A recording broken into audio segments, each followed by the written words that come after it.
আসি পরের খবরে। মহাত্মা গান্ধীর নামে কোপ, 100 দিনের কাজের গ্যারান্টির নাম বদলের সিদ্ধান্ত।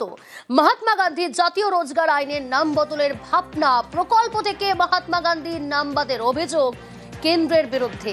এ বিষয়ে আরো জানাবে বিস্তারিত আবির রয়েছে টেলিফোন লাইনে। আবির, এবং তৃণমূলের বক্তব্য হচ্ছে মানরেগা প্রকল্পের নাম বদল করা হচ্ছে এবং মহাত্মা গান্ধীর নাম পুরো মুছে ফেলতে চাইছে হচ্ছে কেন্দ্রীয় সরকার।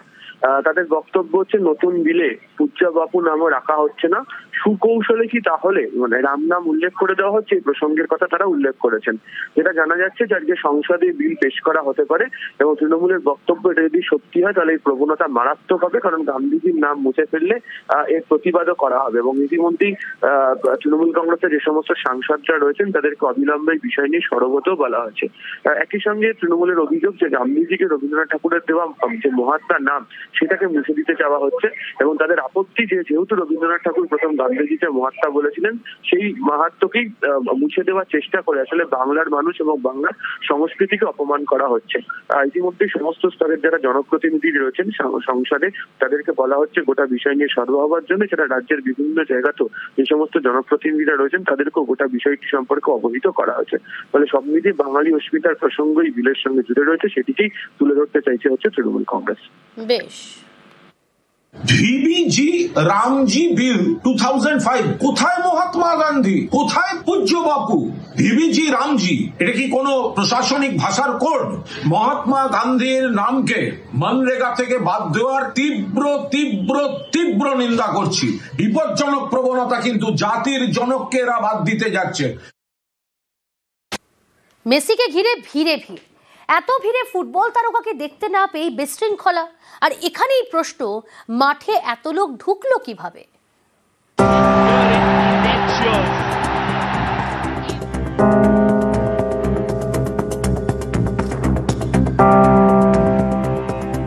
শনিবার যুব ভারতীতে মেসিকে ঘিরে ছবি তোলার হেডিক।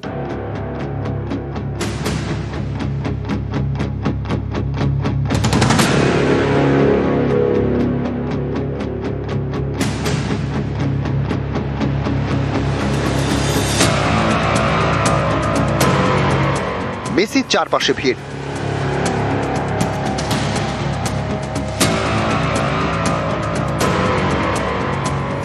হাজার হাজার টাকা দিয়ে টিকিট কেটেও স্বপ্নভঙ্গ। গ্যালারি থেকে মেসিকে দেখাই যায়নি, এই থেকে বিশৃঙ্খলা শুরু।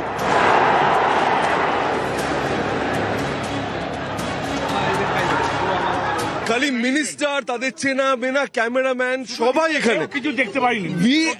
হরিড এক্সপিরিয়েন্স। অভিযোগ, যখন মেসির গাড়ি প্রবেশ করে তখন অনেকেই নাকি আচমকা, এখানে যারা সিকিউরিটিতে ছিলেন বা এখানে দাঁড়িয়ে অপেক্ষা করছিলেন এরকম অনেকে, তারাও নাকি তড়িঘড়ি মেসির গাড়ির সঙ্গে ভেতরে প্রবেশ করে দেওয়ার চেষ্টা করে এবং অনেকে ঢুকেও যান। মেসি মাঠে ঢোকার পরেই তাকে ঘিরে বাড়তে থাকে ভিড়। কিন্তু এরা কারা? মাঠে ঢুকলেন কিভাবে?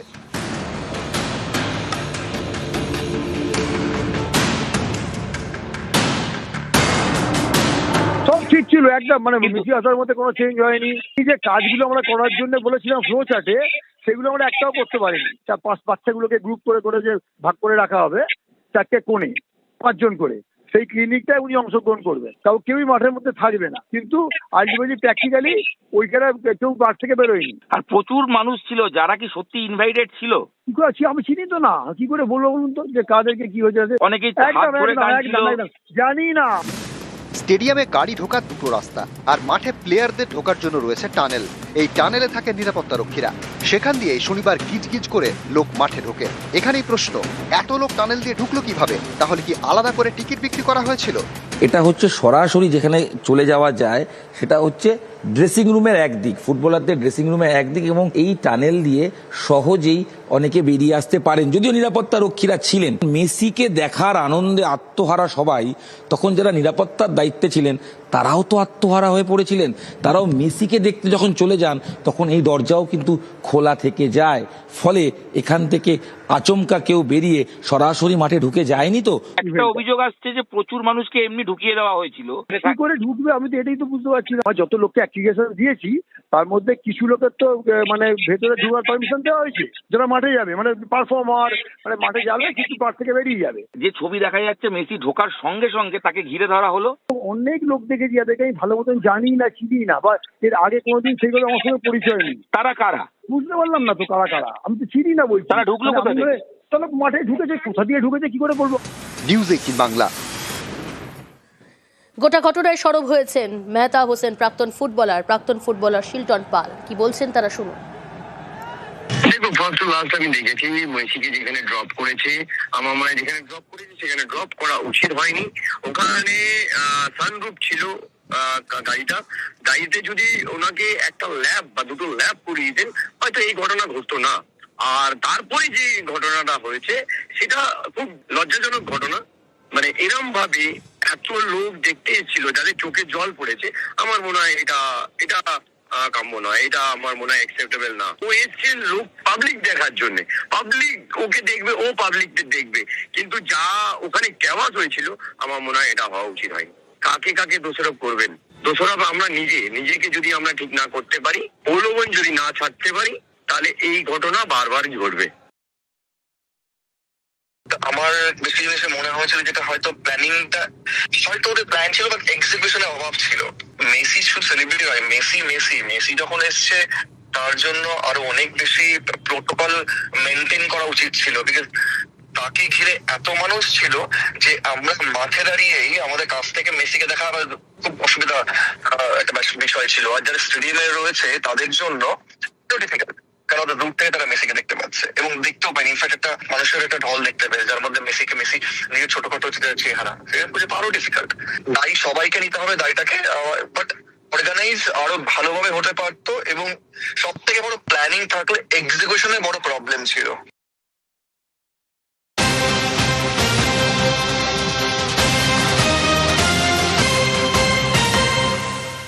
অনুমতি ছাড়াই যুব ভারতীর মেসি কনসার্ট, শতদ্রু সংস্থার বিরুদ্ধে সরব আইএফএ এআইএফএফ। যুব ভারতীতে আন্তর্জাতিক ম্যাচের ক্ষেত্রে আইএফএর অনুমতি বাধ্যতামূলক। মেসিকের এই অনুষ্ঠান আন্তর্জাতিক ম্যাচেরই সমান। আইএফএ এআইএফএফ কে না জানিয়েই যুব ভারতীতে যাবতীয় পরিকল্পনা। আইএফএ কে কিছু জানানোই হয়নি বলে অভিযোগ সচিবের। এরকম যখন একজন তারকা আসে সেটা একটা আন্তর্জাতিক ম্যাচের সমান, মানে এরকম একটা গুরুত্বপূর্ণ ইভেন্ট, তার যে সিকিউরিটি প্রোটোকল সেটা একদম মানা উচিত এবং সেই অনুযায়ী নিরাপত্তার ব্যবস্থা করা উচিত ছিল। এবং পুলিশের সাথে অর্গানাইজারদের কোঅর্ডিনেশনের অভাব আছে, বুঝতেই পারেনি, জানেই না যে কি কোথায় কি করতে হবে। 3-4 স্তরে এটা হয় একটা স্টেডিয়ামে। আজকে কলকাতায় কত আন্তর্জাতিক তারকা এসছে, কিচ্ছু হয়নি। মান সম্মানের যে ক্ষতিটা হয়েছে সেটা কোনো পয়সা, মানে টাকা পয়সায় মূল্যায়ন করা যাবে না। এত ক্ষতি হয়ে গেল। এখন আন্তর্জাতিক কোনো ইভেন্ট এখানে করতে হলে যে কোনো এফসি হোক, ফিফা হোক বা এআইএফএফ হোক, সবাই 10 বার ভাববে। যুব ভারতীতে বিশৃঙ্খলায় উদ্যোক্তাদের বিরুদ্ধে সরব এআইএফএফ এর প্রাক্তন সহ সভাপতি সুব্রত দত্ত।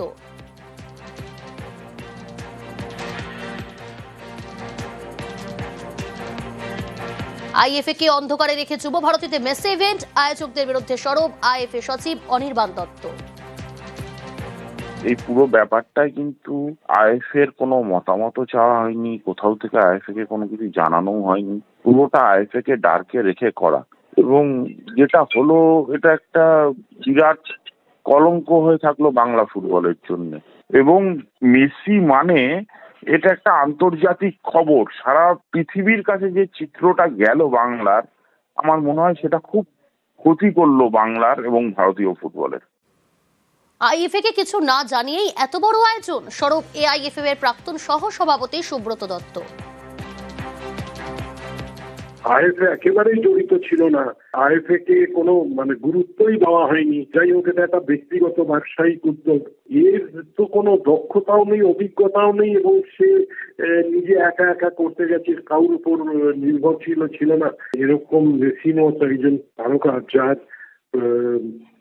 জনপ্রিয়তা তুঙ্গে থাকে সব সময়, হাজার হাজার কোটি টাকার ইন্স্যুরেন্স থাকে।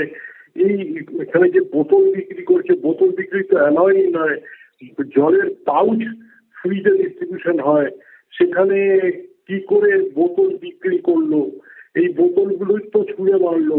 এটাতে যদি কেউ ইনজিওর হয়ে যেত তখন তো একটা বিশাল ব্যাপার হতো।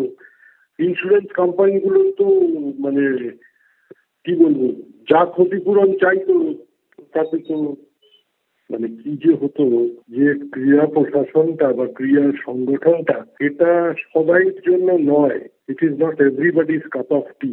এর জন্য আলাদা দক্ষতা লাগে, অভিজ্ঞতা লাগে। আন্তর্জাতিক মানের অনুষ্ঠানের ক্ষেত্রে আইএফএ এআইএফএফ সঙ্গে যোগাযোগ রাখা প্রয়োজন, মত সেলিব্রিটি ম্যানেজমেন্টের ডিরেক্টর ভাস্বর গোস্বামীর। ম্যাচ করলে তো জানাতেই হবে, ম্যাচ করলে তো সেটা তো ফিফা প্রোটোকল বলছে জানাতেই হবে, আইন হচ্ছে তাই। বাট তুমি যদি কোনো সেলিব্রিটিকে আনো তাহলে তার কোনো দরকার নেই। দেশের ফুটবল সংস্থা তাকে জড়িয়ে নিলে ক্ষতিও তো নেই। আমি তো আমার ক্ষেত্রে তাই আই অলওয়েজ প্রেফার্ড কি ফুটবল অ্যাসোসিয়েশন বা তার সঙ্গে কাজ করাটা। মারাদোনার ক্ষেত্রেও কি তাই করেছিল? হ্যাঁ, আইএফএ কে সাথে নিয়েই করেছিলাম। এবং মানে তাতে সুবিধা হয় তো, তুমি এক্সট্রা হ্যান্ডস পাও, তুমি তোমার সাথে আরো অনেক বড় টিম পাও একটা।